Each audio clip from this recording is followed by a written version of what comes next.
भूत ने दर्ज कराई एफआईआर, बयान हुए दर्ज, आरोप पत्र भी किया दाखिल। हाई कोर्ट ने एसपी से पूछा, भूत निर्दोष पर कैसे दर्ज करा सकता है मुकदमा। कुशीनगर में मृत व्यक्ति के नाम से 2014 में जमीनी विवाद को लेकर एक ही परिवार के 5 लोगों के खिलाफ एफआईआर दर्ज की। विवेचना ने उसका बयान दर्ज कर आरोप पत्र दाखिल कर दिया। ट्रायल कोर्ट ने केस का संज्ञान भी ले लिया। अब हाई कोर्ट ने मामले को रद्द करते हुए एसपी से पता लगाने को कहा है कि कोई भूत कैसे निर्दोष पर लोगों को फंसा सकता है। इलाहाबाद हाई कोर्ट के कुशीनगर के आरोपी पुरुषोत्तम सिंह, उनके 2 भाई और 2 बेटों ने पुलिस की ओर से दाखिल आरोप पत्र को चुनौती दी है। न्यायमूर्ति सौरभ श्याम शमशेरी की अदालत में बताया गया कि 2014 में पुरुषोत्तम व अन्य के खिलाफ एक मुकदमा एफआईआर दर्ज हुआ। याचिका अधिवक्ता राजेश कुमार ने दलील दी है कि शब्द प्रकाश से आरोपी का पुराना जमीनी विवाद चल रहा है। मामले की विवेचना में शब्द प्रकाश ने सबके खिलाफ आरोप पत्र दाखिल भी किए हैं, उस पर हस्ताक्षर भी किए हैं और हो सकता था कि गवाही भी देके चले आते, जबकि शब्द प्रकाश की मौत 2011 में हो चुकी है। इसकी तफ्तीश उनकी पत्नी से बात करते हुए और उनके मृत्यु प्रमाण पत्र से भी होती है। इस जानकारी से हैरान हाई कोर्ट ने सवाल किया कि अगर शब्द प्रकाश की मौत 2011 में हो गई थी तो 2014 में क्या भूत ने एफआईआर दर्ज कराई? क्या विवेचना में भूत का बयान दर्ज किया, आरोप पत्र दाखिल किया?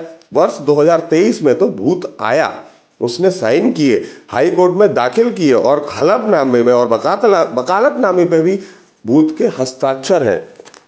ये व्यवस्था ये बताती है कि पुलिस द्वारा की गई विवेचनाओं में और वास्तविक विवेचनाओं में कितना डिफरेंस है। पुलिस किस तरह से अपना कार्रवाई करके सुप्रीम कोर्ट, हाई कोर्ट और लोअर कोर्ट और सिविल कोर्ट्स में जाके अपनी बातें रखने की बात करती है। वो केवल और केवल अपने काम को ढंग से करें और अच्छी तरह से करें।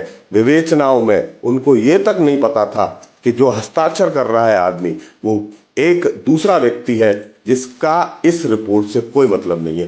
हो सकता है कि उसी के परिवार का कोई सदस्य हो, लेकिन जिसने एफआईआर की उसके बारे में पुलिस ने जानने तक की कोशिश नहीं की।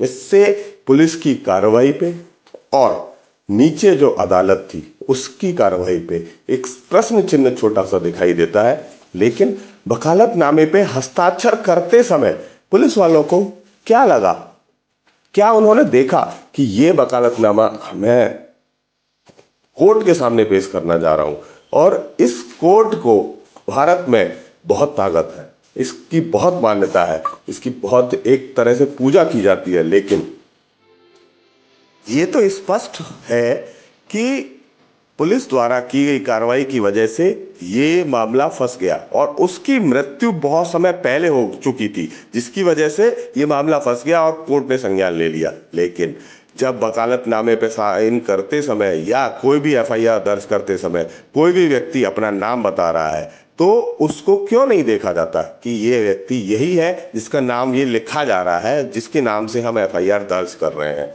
ऐसा बहुत सारी जगह होता है कि व्यक्ति कोई और होता है और नाम दर्ज कोई वो और किसी का कर रहा होता है, जिससे वो व्यक्ति का और पुलिस सिस्टम का जो तरीका है काम करने का वो दिखाई देता है।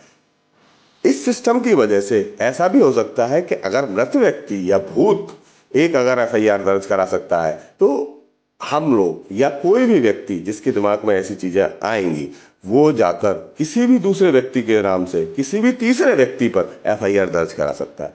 मान लीजिए मेरे किसी से दुश्मनी है तो मैं पुलिस स्टेशन जाऊंगा और उस एफआईआर को दर्ज करा दूंगा। एफआईआर दर्ज में अपना नाम ना देके किसी दूसरे व्यक्ति का नाम दे सकता हूँ। इससे स्थितियां सही नहीं होने वाली हैं, इसलिए पुलिस को भी ध्यान देना पड़ेगा और लोगों को भी। लेकिन ये वाकया जो हुआ, जो संज्ञान में आया, ये बहुत ही हास्यास्पद था और इससे सीख लेने की जरूरत है लोगों को, सिस्टम को, कि किस तरह से लोगों का एक माइंडसेट बनता है और वो आगे तक पहुंचता है। हो सकता है कि ये शुरुआती गलती हो, पुलिस द्वारा की गई गलती ये शुरुआती हो, लेकिन बाद में जाके इसको सुधारा जा सकता था, लेकिन पुलिस वालों ने उसको सुधारने की कोशिश नहीं की है।